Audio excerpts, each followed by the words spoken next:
Halo guys, mau belajar bahasa Go tapi nggak punya waktu banyak. Di video ini kamu bakal belajar bahasa Go dari nol. Dari struktur dasar, variabel, fungsi, struct, sampai bikin web server mini. Oke, langsung aja kita mulai.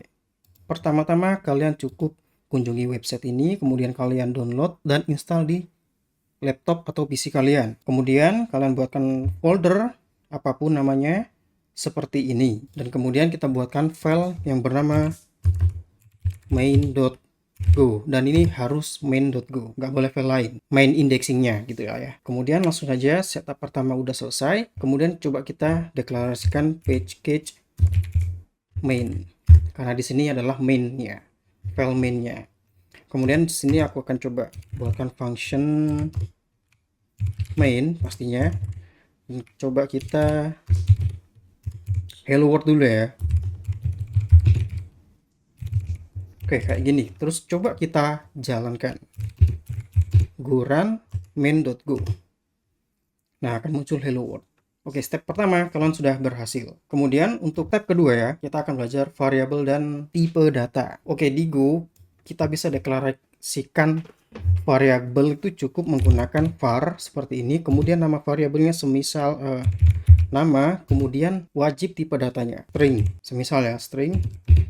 Kemudian namanya itu web rec. Semisal kayak gini.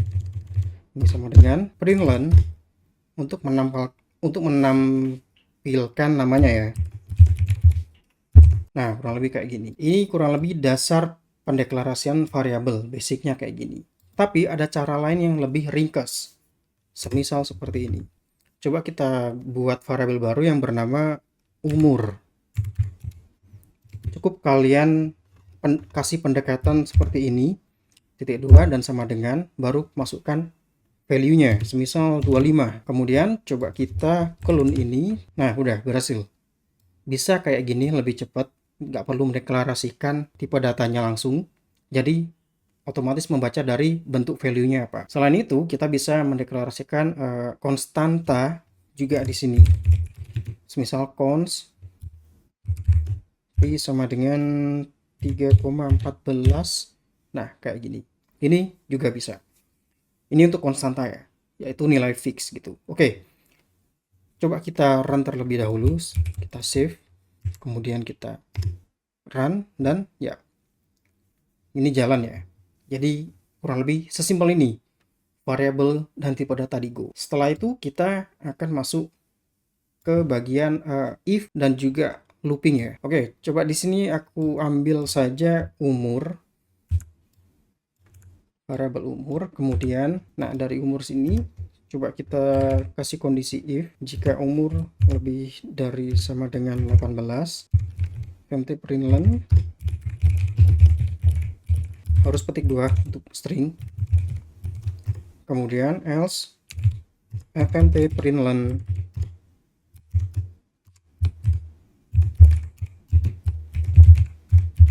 coba langsung kita jalankan aja. Nah, berarti maksudnya sudah dewasa karena udah lebih dari 18 tahun.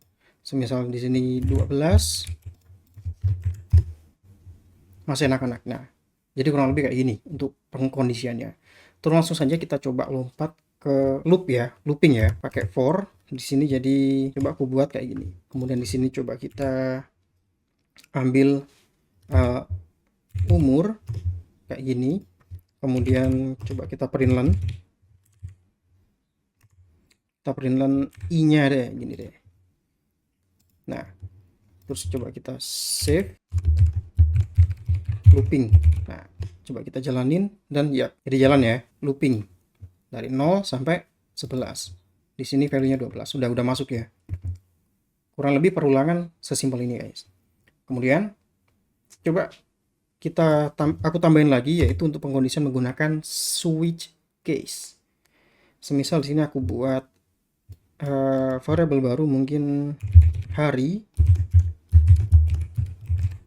Senin. Switch case-nya tuh kayak gini. Kita masukkan expression-nya di sini, yaitu variabelnya itu hari. Baru kita masukkan case-nya atau kondisinya.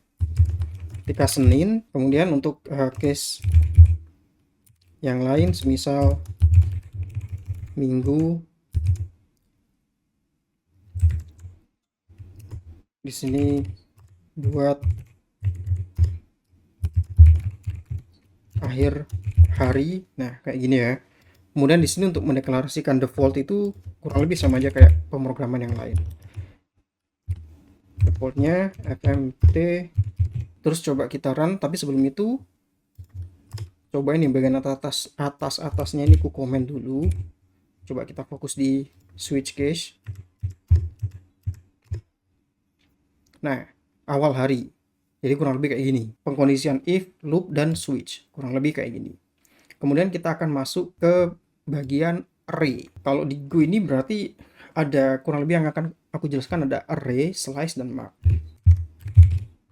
Integer misal 1, 2, 3 kayak gini. Aku buatkan variabel di sini, coba semisal gini deh, string apel dan juga rambutan. Kemudian oh ya, satu lagi biar pas gini, kita deklarasikan map string integer. Di sini kita akan membahas mengenai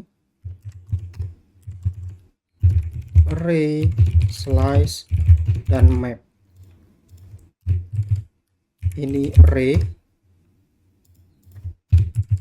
ini slice, dan ini itu map. Yang bawah ini map. Nah, jadi untuk array kurang lebih kayak gini ya. Cuman di sini tuh kalau jenis array-nya tuh harus ada angka fixnya gini. Nah, ini kalau bentuk kayak gini tuh nggak bisa berubah, gitu ya. Nah, kecuali kalau yang slice. Kalau slice ini lebih fleksibel karena kita tidak menginisialisasi value lengnya. Kalau di atas ini kan kita tahu lengnya itu 3, berarti value-nya cuma bisa 3 doang. Terus coba aku contohin lagi, array angka. Ups, semisal di sini aku tambahin angka 4 gini, dia akan otomatis error. Index 3 is out of the bound. Gitu ya. Jadi kalau mau nambahin value harus kita nambahin juga inisialisasi indeksnya. Berapa lengnya gitu kan. Oke. Kemudian untuk slash ini kita bisa nambahin berapapun. Karena kita tidak ada pendeklarasian yang tepat atau fix lengnya itu nggak ada. Jadi aman. Jadi inilah yang membedakan ya, ini array, kemudian yang ini itu slice. Nah, ini hal basic yang kalian harus paham. Karena nanti kalau udah berkaitan dengan pointer, nah hal-hal kayak gini nih yang bakalan sedikit ribet kalau kalian nggak paham.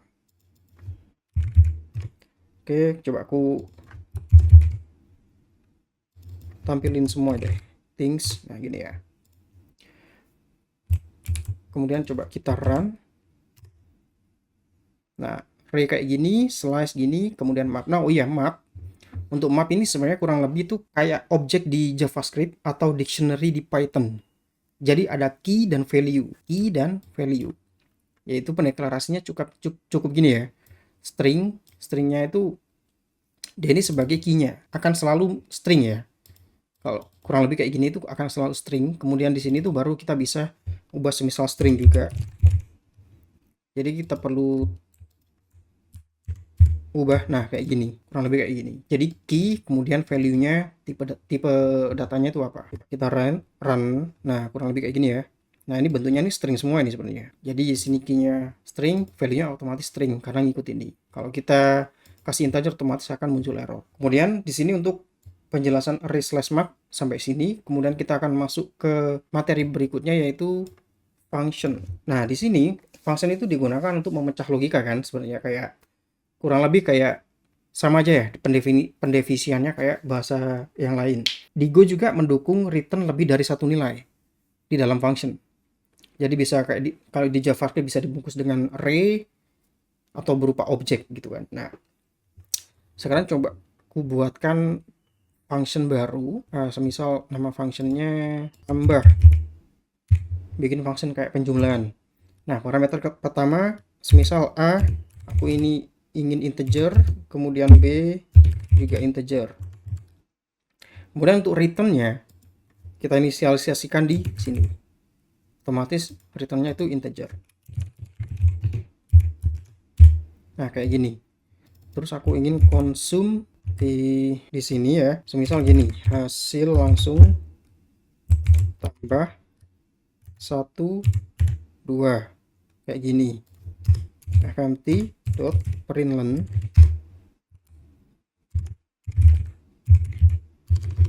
hasilnya hasil. Oke, untuk ini ku coba ku komen terlebih dahulu biar fokus di bagian function. Coba kita run, hasilnya 3. Jadi sesuai perhitungan, kurang lebih kayak gini. Nah, terus gimana untuk return multiple-nya? Coba aku buatkan function baru yang bernama bagi ini aja. Kemudian aku ingin memunculkan dua value. Nah, udah tinggal gini aja. Nomor 3 ya udah tambahin 3 di sampingnya. Nah, kayak gini. Contohnya ini multiple dulu. Kemudian di sini a/b dan modulus aja kayaknya ya. Modulus b. Nah, ini akan memunculkan 2 gitu ya. Hasil bagi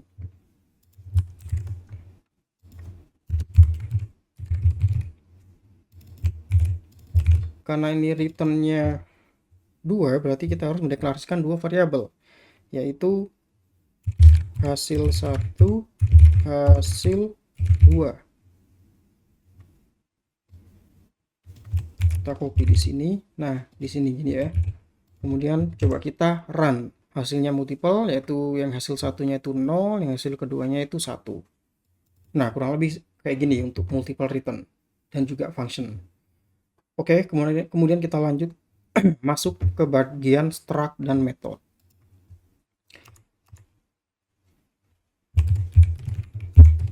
Di Go itu struct itu adalah cara Go membuat kayak tipe data custom seperti layaknya objek di JavaScript. Dan kita juga bisa tambahkan metode juga ke dalam struct-nya. Ini sebenarnya mirip kayak OOP guys, kalau kalian paham ya. Jadi semisal di sini aku akan buat struct namanya string, kemudian umurnya integer. Nah, kurang lebih kayak gini. Ini berarti kalau dalam bahasa JavaScript ini adalah objek user yang mempunyai 2 key, nama dan umur, dengan deklarasi tipe data string dan juga integer.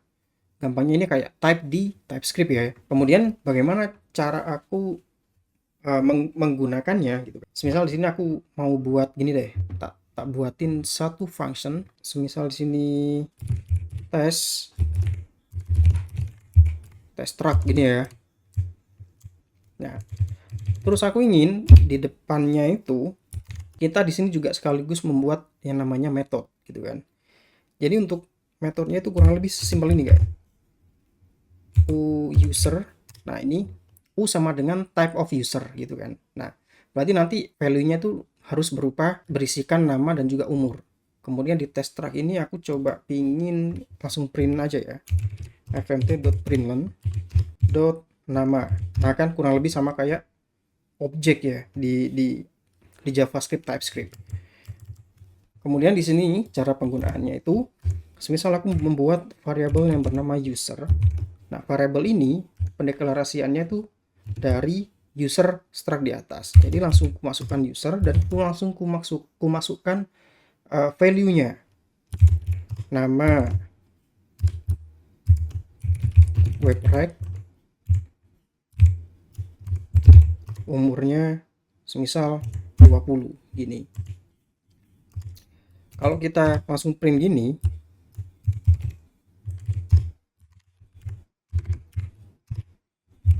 kemudian kita jalanin, nah munculnya kayak gini guys. Jadi nama, terus kemudian umur. Cara menggunakan metode yang udah tadi aku bikin di atas, yang ini, test struct.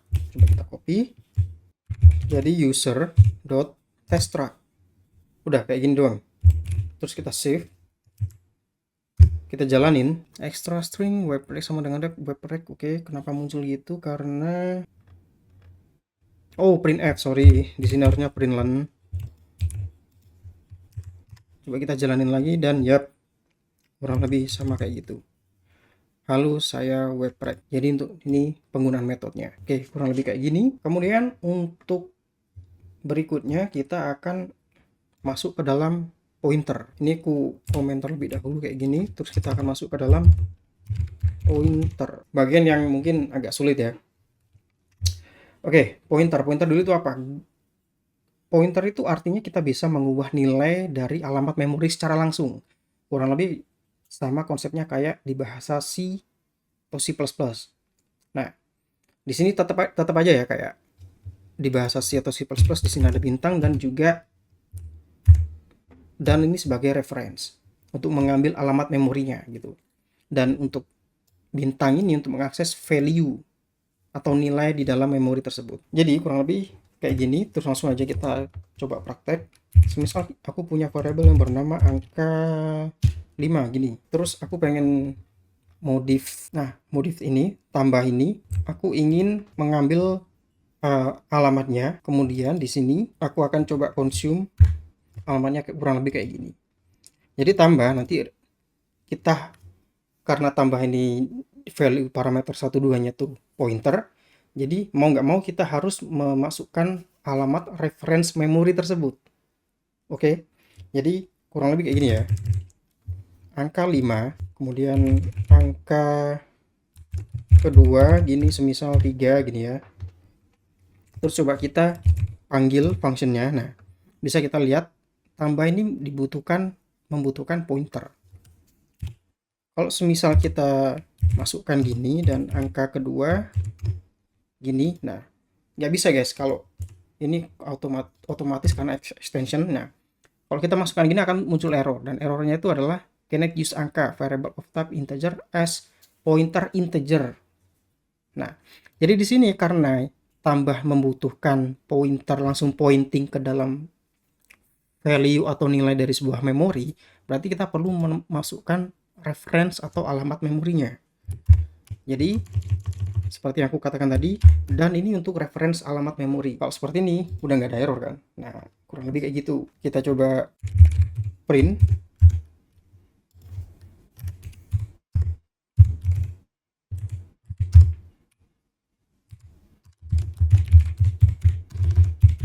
Nah, hasilnya hasil seperti ini. Coba kita jalanin dan hasilnya 8. Nah, ini berhasil.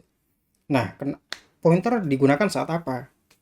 Kita sebenarnya tidak bisa mendeklarasikan atau membuat new instance atau new variable terus untuk mengambil nilai dari suatu variabel ya. Karena kalau kita gunakan teknik seperti itu pasti akan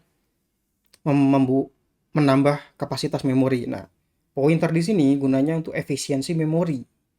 Jadi makanya setiap kita menggunakan bahasa pemrograman yang mempunyai pointer, itu pasti hasil build-nya itu memorinya pasti rendah-rendah ya, karena memang di situ ada implementasi yang berupa pointer gitu ya.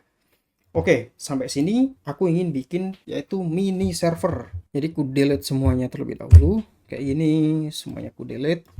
Dan di sini aku pengen buat server mini server ya, mini to do app gitu ya. Cuman bisa nge-add doang. Jadi langsung saja aku buatkan http.listen and serve. Ya, ini yang atas ini.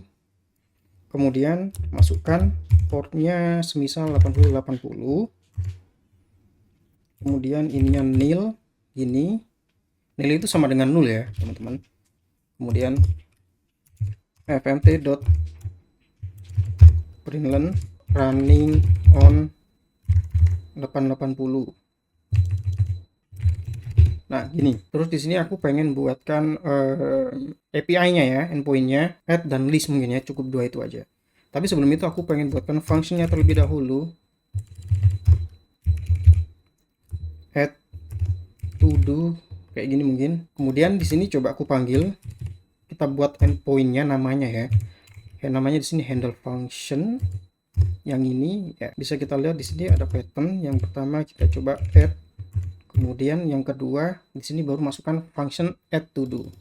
Nah, di handle function ini di parameter kedua itu wajib kita mereturn yang namanya handle yang memiliki parameter respond write dan juga request. Jadi otomatis aku harus nambahin di sini response writer. Yang kedua ini untuk http request. Nah, kurang lebih kayak gini. Coba kita lihat. Oh, di sini pointer ya. Jangan lupa pointer. Kemudian to do. Kemudian coba di sini aku buatkan array kosong dulu ya, teman-teman. For to do's ini mungkin string. Kasih spasi biar mudah dibaca. r.url.query get task.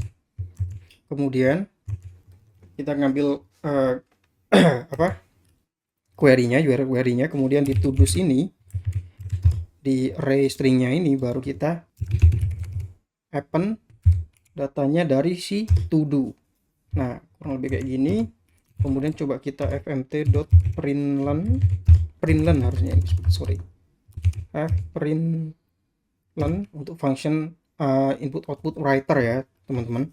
Kemudian di sini di parameter pertama itu kita butuhin namanya response writer-nya, yaitu ngambil dari sini.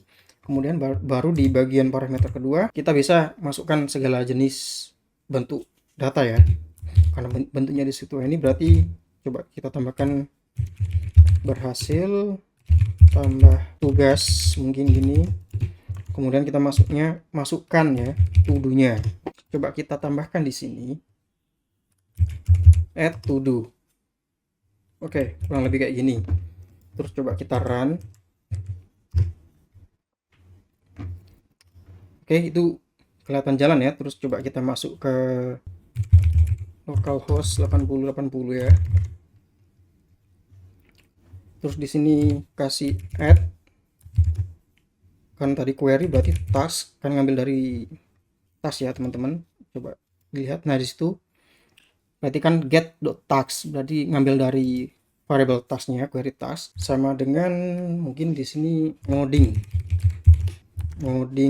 golang kayak gini. Coba kita hit enter dan akan muncul berhasil tambah tugas ngoding golang. Oke, kurang lebih kayak gitu. Terus aku pengen buatkan lagi satu lagi endpoint terakhir untuk listnya, untuk mengambil semua datanya, semua data to do listnya itu tadi ya. Coba aku clone di sini, semisal list to do, ininya sama, push fmt dot fprintln w,